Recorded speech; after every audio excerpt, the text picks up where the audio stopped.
We got Cynthia Calvillo back here on the program. She's going to be fighting at UFC Fight Night 140 on November 17th. Cynthia, how are you today? I'm doing great.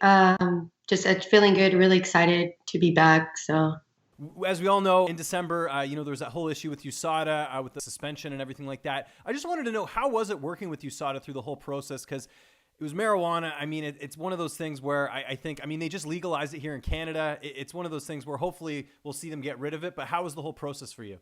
um, USADA was actually pretty good.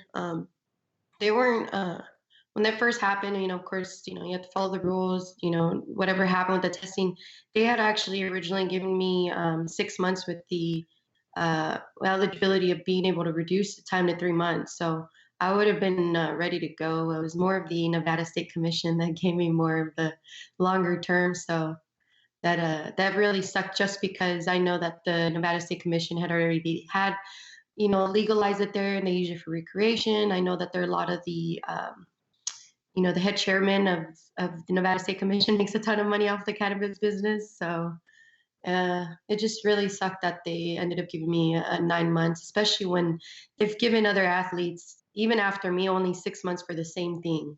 So it's, yeah. Yeah. So how tough was this mentally the last couple of months? Just because you had all that momentum last year, and then you had that close fight with Carla, things didn't go your way. Just take me through this last year. How have you been able to keep positive throughout this whole thing? Yeah, of course it's really tough. You're keeping me away from what I love doing, and I had turned it into what my main job, my main career. So I went from having such a successful year where I put this first and quit everything else, to not having, being able to do that. But I've always been an all year round athlete, and that for me, I believe it's got to be a lifestyle. So throughout this whole time, I've been training. The only things that switch up is just how you peak for the fight, the way your athleticism and your nutrition, getting ready for a specific fight. Um, but everything's been the same. Just definitely a little irritable here and there sometimes, just watching everybody else fight, and I don't get a chance to. But it's all good. I'm super ready for this next match. And let's talk about that last fight quickly. Carlos Esparza, I know things didn't go your way in that one. What did you learn from that fight that you can bring into this matchup? I would say just making the adjustments. I had a step plan. They always say, Mike Tyson's favorite, famous quote, everybody's got a plan until they get punched. But meaning, anything can happen. Everything can change once you're in there. And I felt really good coming off of the first round, and I told myself that, she gets out of the first round and off of my ground and pound, that I wanted to showcase my stand up. And before I knew it, I ran out of time, and I stood there trying to fight, like, not a, I didn't make the adaptations that I should have. So next time, I just know that I need to make the adjustments, and I got to do what I got to do to win, and not make it such a close fight. As a martial artist, you're always training everything, not just one discipline. That's why they call it mixed martial arts. Is there anything in particular you're looking to showcase in this fight, or anything that you feel like you've improved on since the last time we saw you in the cage? Honestly, just being an overall better athlete, well-rounded, and my athleticism, and being very smart. I take this very serious, so I feel like I was able to implement a lot of things for this fight camp. Having that run that I had last year, I never got the chance to settle down. Every time I had an interview, hey, how does it feel? How does it feel? Doing all this, has it settled in? And at that time, and every time I had an interview, and I was like, no, I didn't have time to settle that because I have another match coming up. And so having that long layoff, it really, allows you to just let your body heal, let your mind heal. And, you learn a lot. You learn a lot from all of that. I had so many different types of fights. So I just feel like I'm way more prepared physically and mentally, and definitely more mature from all the fights that I had last year in the UFC. Let's talk about your opponent, Poliana Botelho, a 7-1 record. How do you feel like you match up against her? I think, she, no easy fights. I don't ever turn down fights. So, whenever they're presented to them, I take them to me. I think definitely she's one of the toughest girls on the division. She's really, she's big for strawweight. She was a flyweight champ previously. And she's 7-1, 6 TKOs. So, she knows bang, she goes hard. And so I think it'll be a good fight for me. I think I'll be able to use a lot of my footwork. I'm excited to use my footwork and hopefully get in there, get my grappling and showcase all of my tools, and make the right adjustments and do what I need to do to get that win. How have you structured this training camp as far as, coaches, training partners, everything like that for this fight? For this camp, I've pretty much kept everything the same. I'm very, very lucky to be able to work with the gym, a well-known gym is that I have, because we always have a bunch of training partners there, a lot of really good athletes that come in and out of there. So I always have some high-level training partners that I can work with. I continue to work with my head coach, Justin Buckles, as well, and Fabio. They're still in my corner. Nothing has changed. And, we're doing everything, making the best. And every fight is to get me closer to that belt. Yeah, was there any issues with that? I know at the end of the day, you got to look out for yourself as far as your career, but because I know Justin is no longer with Alpha Male. How did that sort of work with you coordinating that?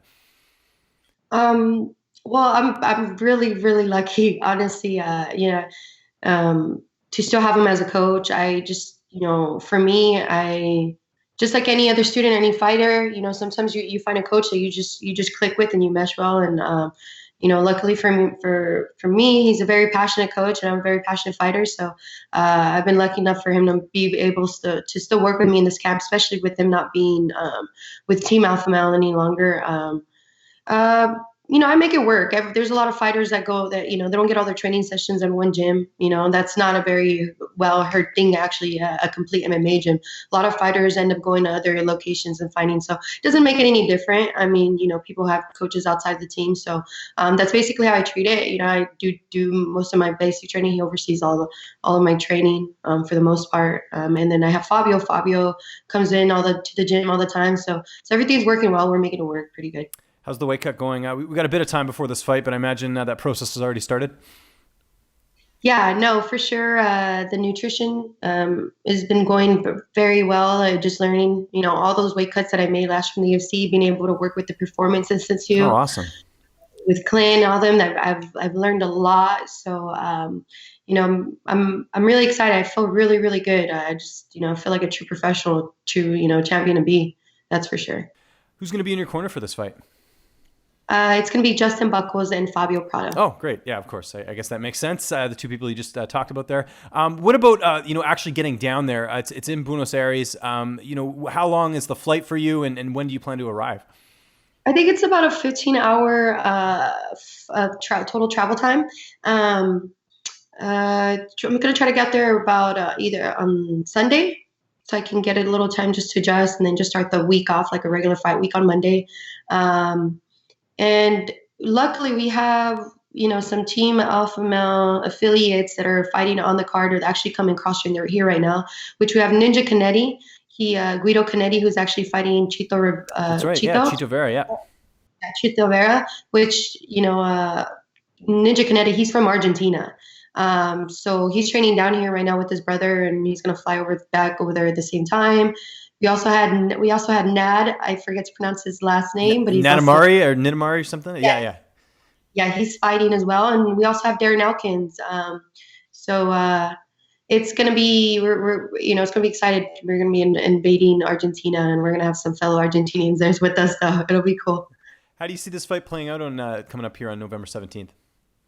Man, honestly, anything can happen. I'm not gonna go in there. Like I said, I'm gonna make the adjustments in there, but I'm definitely gonna get the finish. Whatever comes, whatever she gives me, I'm open. I'm really excited about this fight. I'm just happy to get back in there.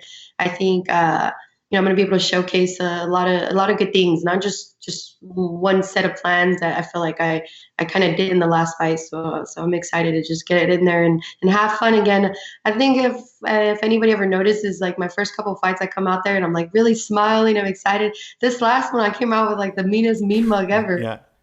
And then next thing I'm like, oh, I'm gonna get this girl's head off, But no, I'm just gonna go out there, have fun, and perform. I've been putting a ton of work, and I'm really confident that whatever happens in that cage, I'm going to be prepared for it. What's next after this? Not looking past your opponent, obviously, but I imagine you want to create some momentum just because of the layoff. Are you looking sort of early 2019 if all goes well and you're healthy in this fight? Yeah, I got some unfinished business from earlier this year that I want to complete. So after this fight, I have my eyes on a certain match, and hopefully make that happen and then keep climbing up the ranks. We've seen Ronda Rousey go over from the UFC to pro wrestling and create a pretty good career. Is pro wrestling something that would ever interest you after your career is done? Obviously, you have a lot to accomplish still in the UFC.